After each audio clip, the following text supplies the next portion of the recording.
The silence of the Sonoran Desert wasn't empty. It was waiting.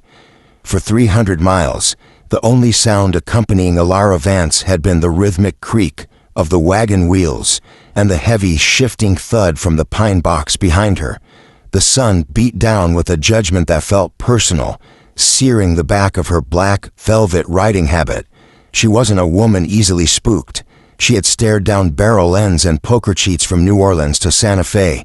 But this cargo felt different. It didn't just carry death, it carried a weight that made the horses sweat and shiver even in the cool of the dawn. Every mile they crossed, the voice of Jedidiah Stone echoed in her mind, a ghost haunting her before he was even dead. "Don't open it, Elara. Promise me, it's my brother. He deserves to rest in the ground of his kin." The memory of his voice was smooth, like good whiskey, and just as dangerous. He had looked at her with eyes that promised a future, a way out of this life of drifting. But out here, alone in the vast emptiness, that promise felt thin. Why was the box so heavy? Why did the wagon groan as if it carried the weight of a mountain rather than a single man? Elara shifted in the driver's seat, her gloved hand instinctively brushing the handle of the revolver hidden beneath her coat. A prickle of unease crawled up her spine, the kind of sixth sense that kept gunslingers alive. She checked the horizon again. Nothing but heat haze and buzzards circling something dead in the distance. Yet she couldn't shake the feeling that she was being watched, or worse, that she was being heralded. She wasn't just transporting a body, she was riding into something she couldn't see, blindfolded by a man's touch and a pocket full of gold. By the time the skeletal structures of Dusty Creek emerged from the shimmering heat, Elara's nerves were pulled tighter than a hangman's noose. This wasn't just a delivery anymore, it was a test. As the wagon rolled onto the main street, the town didn't welcome her. It recoiled. The wind died down. The few souls braving the midday sun froze on the boardwalks. A woman driving a hearse alone was an omen, and in a town like this, omens were treated with lead and silence. The air was thick with a tension that tasted like copper and old blood. Her mind drifted back to 3 nights ago, to the cold comfort of the high desert wilderness. It was the moment she had let her guard down, the moment that now gnawed at her gut. They had made camp near a dry creek bed. The stars were violently bright, piercing the velvet black of the night sky. Elara had removed her heavy travel skirt, the heat of the day lingering in the earth. She sat on a fallen log, dressed only in her tight black satin corset, her white chemise and sheer black pantyhose, her leather riding boots tracing patterns in the dirt. Jedidiah had sat beside her. He wasn't wearing his gun belt then. He looked less like a dangerous outlaw and more like a weary traveler seeking redemption. The firelight danced on his face, softening the hard lines around his eyes. "You're doing a good thing, Elara," he had said, his voice low and rumbling. He reached out, his rough hand covering her gloved one. "My brother, he was the best of us. Getting him to Dusty Creek, it means I can finally close the book on the bad years." Elara had leaned her head on his shoulder. It was a rare indulgence. For years, she had been the black widow of the border, a woman who trusted no one and rode alone. But Jedidiah had found a chink in her armor. He offered her not just a job, but a partnership. "I'll get him there, Jed," she had whispered, looking into the fire. "You have my word." He had wrapped his arm around her, pulling her close. "I know you will. You're the only one I could trust with this, the only one strong enough." Now, sitting on the wagon seat in the baking sun of Dusty Creek, that memory felt less like a warm embrace and more like a shackle. He hadn't been comforting her. He had been assessing her, making sure the hook was set deep enough that she wouldn't struggle when he reeled her in. The wagon creaked to a halt in front of the livery and undertaker. The sign swung on a rusted hinge, squeaking rhythmically. Squeak, silence, squeak, silence. The street was empty. No undertaker came out to greet the grieving procession. No Jedidiah stepped out from the shadows to thank her. There was only the sound of a saloon piano stopping abruptly nearby and the feeling of 100 eyes peering through cracks in the wooden shutters. "Something's wrong," she muttered to the horses. The dark mare pinned her ears back, sensing her rider's agitation. Elara tied off the reins. She stepped down from the wagon, her boots landing heavily in the dust. The hem of her black velvet dress was stained with the mud of the journey, a testament to the miles she had dragged this burden. She walked to the back of the wagon. The pine box lay there, innocent and terrible. "Don't open it." The command was a scream in her head now. But Elara Vance hadn't survived this long by following orders blindly. She reached into her boot and pulled out a small pry bar she kept for loose horseshoes. "Forgive me, Jed's brother," she whispered, "but I need to see the face of the man I've been hauling." She jammed the iron under the lid. With a grunt of exertion, she leveraged it up. The nails groaned in protest, a screeching sound that echoed down the silent street. With one final shove, the lid clattered aside. Elara froze. The scream that built in her throat died there, choked off by pure, cold shock. There was no body, no decaying flesh, no tragic brother.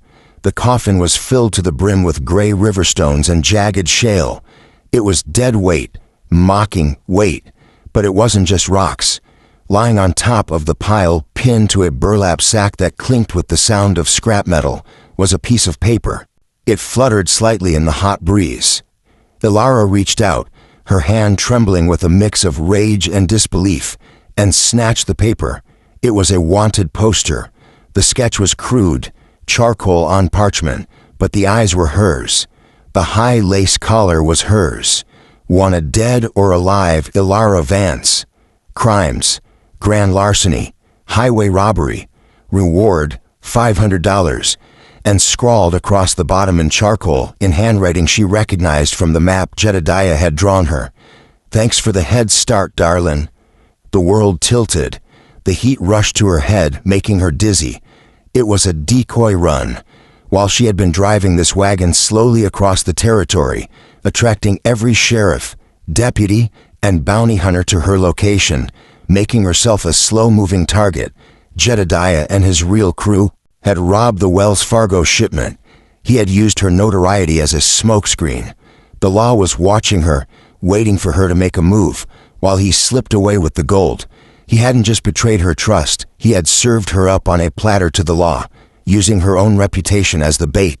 The shock lasted only a minute. Then, the fire in her blood took over. Elara looked around the town. She saw the faces now, men with badges and guns, stepping out from the alleyways. They thought they had her trapped. They thought she was just a woman caught in a lie. But they didn't know Elara Vance, and they certainly didn't know how angry she was. She grabbed her rifle from the wagon seat and fired a single shot into the air. The crack was thunderous. The advancing men froze. "This ain't what you think," she yelled, her voice carrying down the street. "But I'm gonna finish it." She didn't wait for a parley. She vaulted onto the back of the wagon, then jumped down to the other side, using the vehicle as cover. She needed time. She needed to shed the skin of the victim and put on the skin of the predator. She ducked into the abandoned stable next to the livery. In the shadows, she stripped off the heavy, restricting velvet riding habit. It fell to the floor in a heap of black fabric, the mourning clothes for a fake death. From her saddlebag, she pulled out the garment she had packed for the celebration she thought she was riding toward, a deep, Bordeaux-red satin corset jacket with intricate embroidery. It was the color of dried blood. She pulled it on, lacing it tight. She kept her sheer black pantyhose and her high boots. She strapped her gun belt back on, not over a skirt this time, but low on her hips, the leather thongs tying around her thigh. She wasn't hiding anymore. She was a weapon. She checked the cylinder of her Colt Peacemaker. 6 rounds. Enough for Jedidiah. Enough for God himself if he got in the way. Elara stepped back out into the blinding sunlight of the main street. She looked different. The mysterious widow was gone. In her place stood a warrior. The wind caught the loose strands of her dark hair. "Jedidiah Stone," she screamed. It wasn't a question. It was a summons. She knew he was here. He wouldn't leave until he saw her captured or dead. He was arrogant like that. He wanted to see the end of the show he had directed. The doors of the Golden Nugget Saloon swung open, and there he was. He stood on the porch, a cigar clamped between his teeth, looking relaxed. Too relaxed. He wore the same duster coat, the same hat. He looked at her, And for a second, a flicker of genuine surprise crossed his face. He hadn't expected her to figure it out. He hadn't expected her to be free. "You're making a scene, Elara," he called out, stepping down onto the dirt. "The sheriff is on his way. You should run." "You told me to deliver the box, Jed," she said, walking steadily toward the center of the street. Her boots clicked rhythmically. "I'm delivering the bill." Jedidiah laughed, but his hand drifted to his hip. "You were always too smart for your own good. It was just business. The Wells Fargo gold. It's enough to retire on. I couldn't let sentiment get in the way." Sentiment? Elara stopped. She was 30 paces away, the perfect distance for a duel. "You sat by my fire. You held my hand. You made me carry a box of rocks across hell so you could get rich. And you did it beautifully," he sneered. "Now put the gun down, girl. You're outmatched." Elara's hand hovered over the ivory grip of her revolver. Her breathing slowed. The world narrowed down to a tunnel. She saw the sweat beading on Jedidiah's forehead. She saw the twitch in his right eye. "I'm not the bait anymore, Jed," she whispered. "I'm the trap." The silence stretched. A tumbleweed rolled across the space between them, a cliché brought to life. Jedidiah moved. He was fast, a veteran of a dozen range wars. His hand was a blur as he went for his Schofield. But Elara was driven by something stronger than greed. She was driven by the cold, hard clarity of betrayal. Her draw was liquid motion. The gun cleared the holster before Jedidiah's fingers had even tightened on his grip. Bang! The sound was deafening, echoing off the wooden storefronts. A cloud of white smoke erupted from Elara's barrel, obscuring her for a heartbeat. Jedidiah Stone staggered backward. His gun flew from his hand, landing in the dirt. He looked down at the blossoming red stain on his chest, right over the heart that Elara had once thought beat for her. He looked up at her, his mouth opening to speak, but only a gasp came out.